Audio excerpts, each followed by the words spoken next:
Class is now in session. I'm Professor Hockey, and today we're discussing Game 53 of the regular season between the San Jose Sharks and the Florida Panthers, in which the Sharks have lost 4-1. Coming off a couple of days ago, that win against the Tampa Bay Lightning in overtime, the Sharks were hoping to keep the ball rolling against their state rival, the Florida Panthers, a team that they have already lost to once this season, though that one did come in a shootout. The Sharks actually started this game off pretty well. The first period in general was quite well played by San Jose, didn't give the Panthers too much of any great looks, and got a couple of very good chances themselves, including a goal coming from Barabanov, his 8th of the season, to hold a 1-0 lead at the end of the first period. But as we know from the previous game, leads in the first period don't always lead to victories. The Sharks came back from down 2 goals in the first period against the Tampa Bay Lightning 2 days ago, and it would be the Panthers coming back from down 1 goal in this second period, where they would get goals from Reinhart and then Reinhart again. And though the first one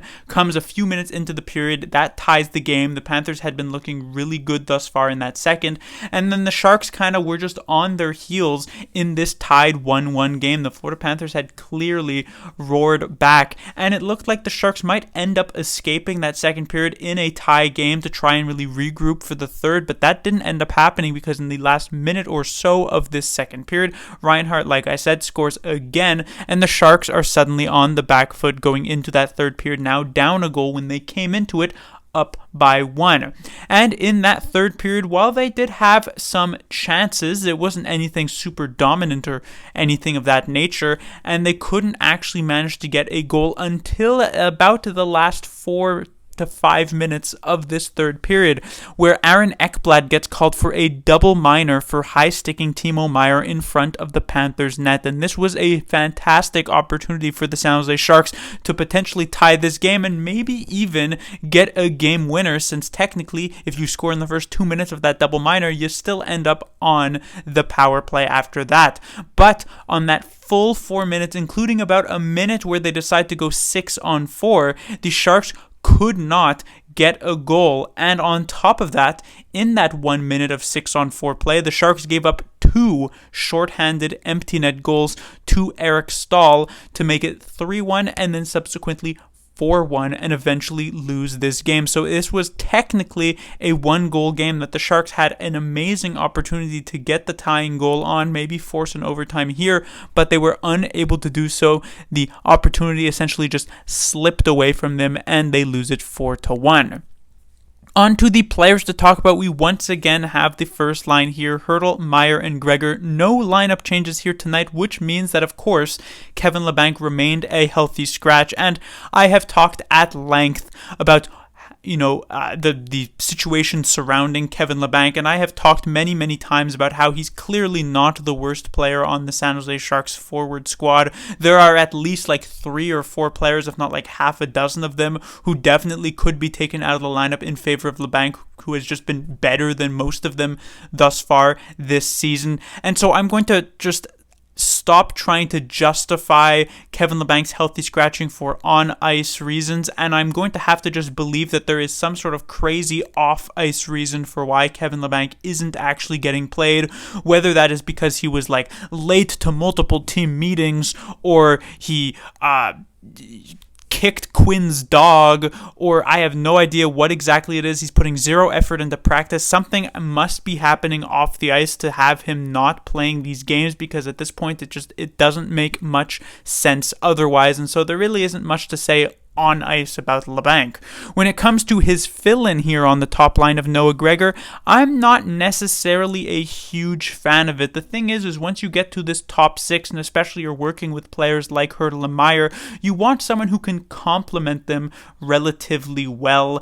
This isn't just a top line thing, but a top 6 thing in general, because the Sharks have been for all of this season running with essentially 4 true top 6 players. That's Meier, Hertl, Couture, and I guess Barabanov as well. And then they've essentially been filling in gaps throughout this entire season with 2 other players to play in their top 6. Usually we're seeing Kevin Labanc up on the top line, and we were seeing Matt Nieto on the second line, but of course Nieto is now gone and Labanc is healthy scratched for indefinite amount of time, and so we have now filled in with Gregor and Esimont.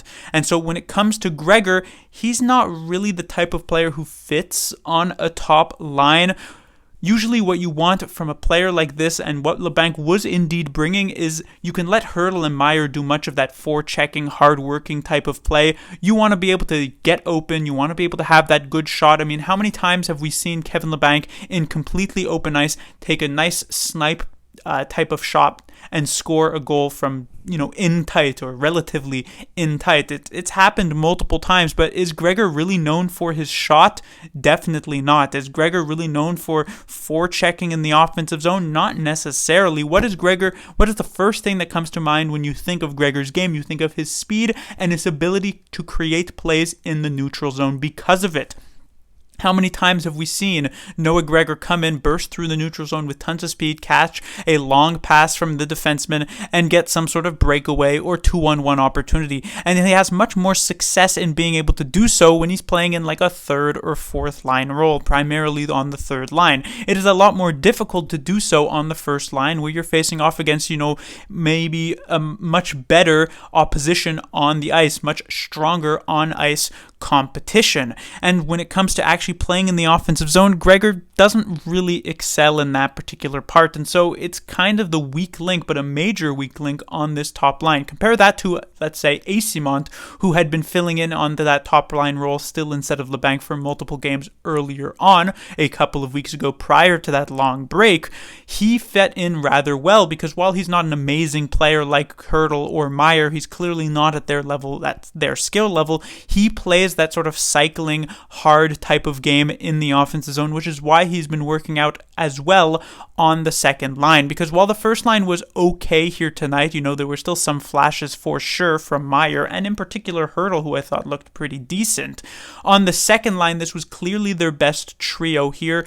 I had pointed out that they were quite bad against the Tampa Bay Lightning. I had said that it was potentially Eysimont's worst performance as a San Jose Shark in that particular game, and Barabanov looked really rough. Well, here tonight it was quite the opposite. Eyssimont had a very strong game, nice rebound one from him, but in particular I was looking at Alexander Barabanov, who I thought was potentially one of the better San Jose Sharks forwards here tonight. It felt as though whenever the Sharks were actually in the offensive zone creating opportunities, it was occasionally, maybe a couple of times, this top line, but more often than not, like 60 or 70% of the time, it felt as though it was this second line. So a very nice game from Couture, Barabanov, and Eyssimont.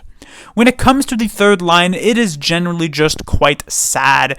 Nico Sturm, Nick Bonino, Oscar Lindblom, there is absolutely nothing here. There is no chemistry. There are no chances. It's an absolute train wreck to watch. I mean, they're not completely disastrous and that they're getting absolutely demolished on the ice necessarily, but they're playing primarily in the defensive zone. They work terribly in the neutral zone together. They can barely ever even get close to the offensive zone. It's just a cascade of errors constantly when these three players are on the ice. Lindblom was my primary target for why Kevin LeBlanc is healthy scratched, and yet Lindblom manages to continue to play. He was supposed to come in this season as a middle six player for the San Jose Sharks, someone who could play on that third line and potentially flex up to the second line. Lindblom has barely been good enough to even be in an NHL roster thus far this season. Realistically, he probably shouldn't even be there, and yet now he's on this third line doing literally nothing with Nick Bonino, who is obviously an extremely inconsistent offensive player. He has been showing up occasionally with 5 goals in 5 games and 4 goals in 4 games as small stretches, but then also 35 or 40 scoreless games thus far this season. And Nico Sturm, he had definitely a solid start, and I don't think he's been terrible these last few games, but you're flanking him with 2 pretty pitiful line mates. It's just not a good look on this third line. And then when it comes to the fourth line, it's just kind of boring. I mean, Gadjevich got into a fight and honestly didn't play terribly here tonight. I thought he was decent for a fourth liner, and the same would go for Lorentz, though Svechnikov didn't really notice him as much, but it was just generally a boring fourth line. Kind of felt like a fourth line game from last season with the San Jose Sharks, where essentially nothing ever actually happened. When it comes onto the defensive side of things here for the San Jose Sharks, I honestly didn't think they played too terribly here tonight throughout the lineup.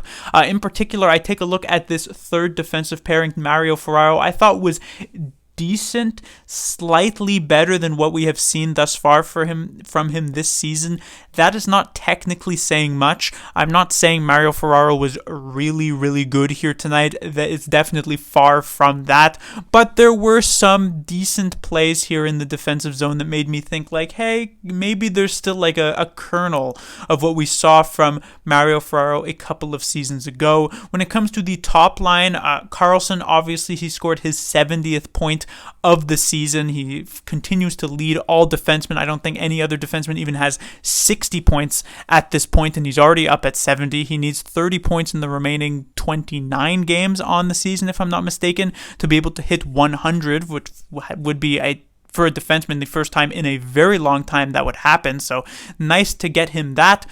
But generally in this particular game, while I thought he was quite solid, there wasn't necessarily anything explosive either from him, which is maybe a possibility due to the fact that Megna is gone and he is now with Harrington, and maybe he's feeling slightly more reserved, because there also wasn't, even though he did score those 3 points, a couple of them were on the power play in that game against Tampa Bay, and the other one was in overtime. In terms of actual even strength, there was also some pretty reserved play from Erik Karlsson in that game against Tampa, which was the first game without Megna, so we'll see how that situation develops. But then finally, let us talk about the goaltender Kähkönen, who gets a second straight start here tonight. It's really rare that Kähkönen has played 2 games in a row and actually been deserving of playing that after his strong performance against Tampa Bay, and he puts up yet another solid performance here tonight against Florida. Obviously, it ends up being in a loss, but he only lets in 2 goals. It is still unfortunate that he is seemingly just due to let in 1 bad goal per game, like how it was in the previous night against Ross Colton against the Tampa Bay Lightning. And here tonight, Reinhardt's first goal was definitely on a relatively weak shot that he could have had, but he otherwise made a lot of very key saves for San Jose, kept them alive, and the Sharks just couldn't get that extra one past Bobrovsky to give their goaltender a break here. So while you could say he stole the other night against Tampa Bay, he certainly tried to do that once again here against Florida and just didn't really get the goal support. But that would do it for this review. The Sharks will be back in action on Saturday, and we shall see with the final game of this sort of extended weird road trip, which got broken up by that massive break, but then they went back on the road anyway. We'll see if the Sharks can finish off this weird road trip strong before they head home. Class dismissed.